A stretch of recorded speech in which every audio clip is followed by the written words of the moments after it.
What's up, YouTube? So today we're back at it again with some E36 work, grinding on the yellow car. I did say that 1J work was going to be the next video. Got delayed a little bit because, I don't know, want to make the video nice and get it like dialed in before I, pump out another video of it. So that car, I am going to be throwing the drive shaft, shifter, all the like clutch line, all that random stuff in, hopefully tomorrow or Monday. We'll see, but today we're going to do a nice little diagnosis on the yellow car. I was under the impression that all OBD1 E36s were EWS1, which means pretty much no security system that's going to immobilize the car from moving. So I learned today that in January 1995 they switched over to EWS2 on the OBD1 cars. So my car's been having some strange cranking, sometimes wanting to start issues. So what I'm going to do today is quick jump the EWS system in the car, because that could be related to not priming fuel or proper ignition timing, all that random stuff in like starting mode. It's kind of a long shot since the car does start, and usually when EWS is failing it won't start at all, but figured rule it out before I start testing all the ECU pins with a multimeter and testing around the harness, because other than this, I'm starting to think that maybe there's an issue with power or ground in the harness and something's not getting proper voltage and just not working like right. So weather's not great today, so it is going to be probably a pretty short video, but I'm just going to do a quick walkthrough on how to jump the EWS system on a 1995 318i. So this is a left-hand drive car. Not sure if it's exactly the same for right-hand drive, but we're pretty much going to take this little kick panel off. Actually, I'm going to double check if we even need to. We might be able to snag the box out from under there, but there's a little yellow box up there, and you can jump, I believe it's the green to the brown wire, and that's just going to jump the EWS system completely, and then we'll see if the car fires. So I've never actually peeked under the dash of this car. I'm learning very quickly someone's already been in here. So those are actually the wires I was talking about. They have these cheap little splice connectors on them. They don't even really look crimped, so wondering if there's a loose wire connection up here, and that could be leading to my issue. So, well, I don't think this is what is causing my starting issue. I figured since we're in here, might as well clean it up. So we got some nice little crimpers, heat shrink.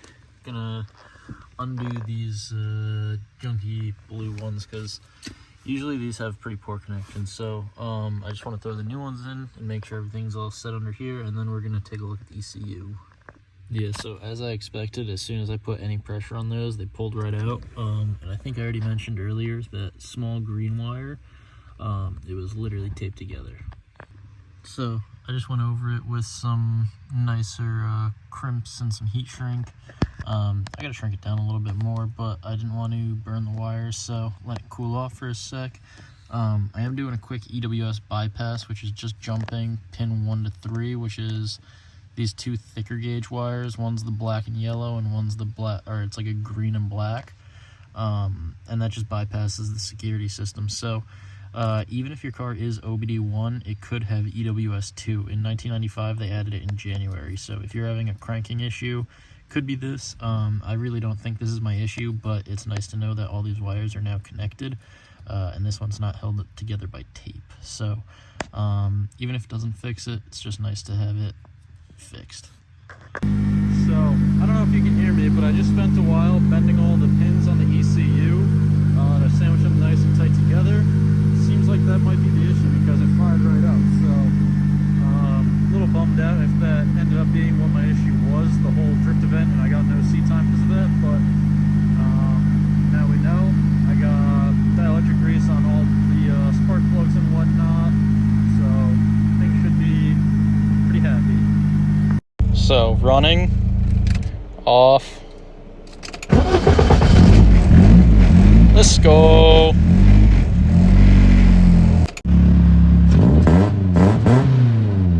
So finally some potentially good news for the 318. It seems to be firing every time I crank it. So gonna do a little more testing, take it for a few more test drives, but I think we're definitely onto something with those ECU connectors, or the ECU connector, the pins on the connector. Right now it seems to be working. If this method of bending the pins back into place and using some dielectric grease to make the connections nice and good doesn't end up working perfect. Those pins are available to buy, and I do know how to take that plug apart now, so I could always repin the plug and then we should be all right. So I just took this thing out for a long drive, parked it for a while. Now we're gonna make sure that it still starts. So got the manual fuel pump, manual fans. Nice. So seems like I figured out the issue, which is awesome.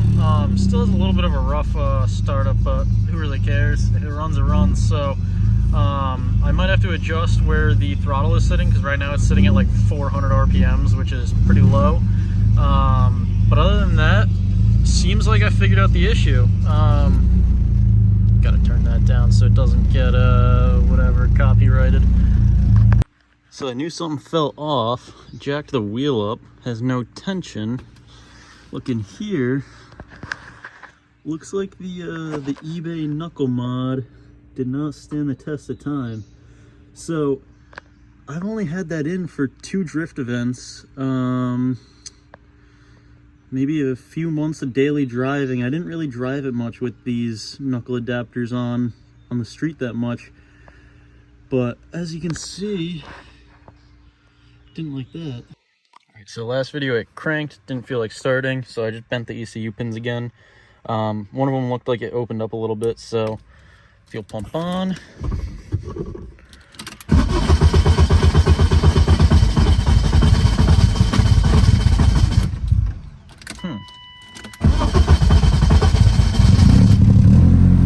Alright, there we go. So it's definitely something to do with those ECU connectors. Since it doesn't seem like bending them is going to be the perfect solution, I probably will end up repinning the ECU. But that's not going to be a today problem. What I'm going to do is run a Stratford, return that core. I might take these angle blocks off so that the car is at least drivable, because with a snapped angle block, obviously I can't drive. The wheel starts kind of like going like that as soon as I start moving. So I'm going to put it back in the spot for right now. Hopefully I can manage to get it over there without too much of a hassle, and then going to keep messing with it later. But I definitely want to mess with the 1J car a bit today, so I'm going to call Wiring Specialties, see why there's no Cam 2 sensor, and then see if they have any recommendations for why the car won't start, because I think I have everything pretty much routed correctly. I was going back over the vacuum lines the other day. Let me turn this off so you can actually hear me. So I was going over the vacuum lines the other day. Everything in the vacuum region looks like it's correct. I got all the boost controller and everything routed correctly. The only thing that is still a little questionable is on the wastegate. I believe I still have to put some different plugs and stuff, so because I think that the air is escaping at the wastegate, making it so that it's not really actually doing anything. But I got to look into that. Might not be right about that. So video on the 1J car definitely coming soon, but we're going to tinker with this a teeny bit more. I don't know about today, but this video is going to be up ASAP.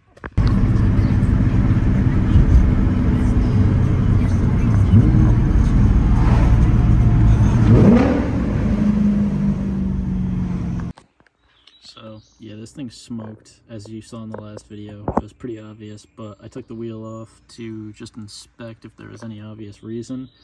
And as you can see right down here, wow, that looks wild. But there's like a little wedge taken out of it, so I think that's from when I used the pickle fork and did the control arm. Probably whacked it, and I probably put a crack in it all the way back then. So this was probably a unavoidable problem, but lucky that it happened close to home and not 2 hours away at the track, because that would have been a bummer. So I emailed the eBay guy, see if he gets back to me within a reasonable time. I'm probably just going to throw the wheel back on and park it until I get a response from him, because I maxed the tie rods all the way out when I put these on to make it so that the alignment was good. But now that if I take those out, it's going to be a pain, because I cut the nut off because it's so maxed out that it's literally just like sandwiched down and fully tightened onto the rack. So that's probably not an ideal setup either, but I don't know. I just watch it and make sure that it doesn't get loose. Check it every few times that I drive it, and it's never come loose. So, gotta figure out these blocks. Gonna go eat some lunch and see if the guy responds. And yeah. All right. So put this thing back on the ground. That's gonna be a wrap for this thing today. I just don't feel like dealing with taking the angle blocks off, dialing back in the tie rods, just to then put angle blocks back on probably, and go through the whole realigning thing again. So just gonna park it over in the gravel for a few days, try to get in contact with that eBay seller. I sent him an email, so we'll see what happens. Worst comes to worst, I'll just buy another pair. They're like 30 bucks, so it's not the end of the world. But make sure to stay tuned for the 1J video. This is coming soon. Just wrapping up stuff on this thing so that I have 2 working cars, and then hopefully 3 in the next few days. So stay tuned for this, but thanks for watching this video, and make sure to like and sub and leave a comment if you have any questions or anything like that. So hope to see you in the next one. Peace. Times with the bros and the shit, and we roll with the cars, and it goes like, I don't wanna be lonely tonight. I don't wanna be lonely tonight. I don't wanna be lonely, so I spend some time with my homies.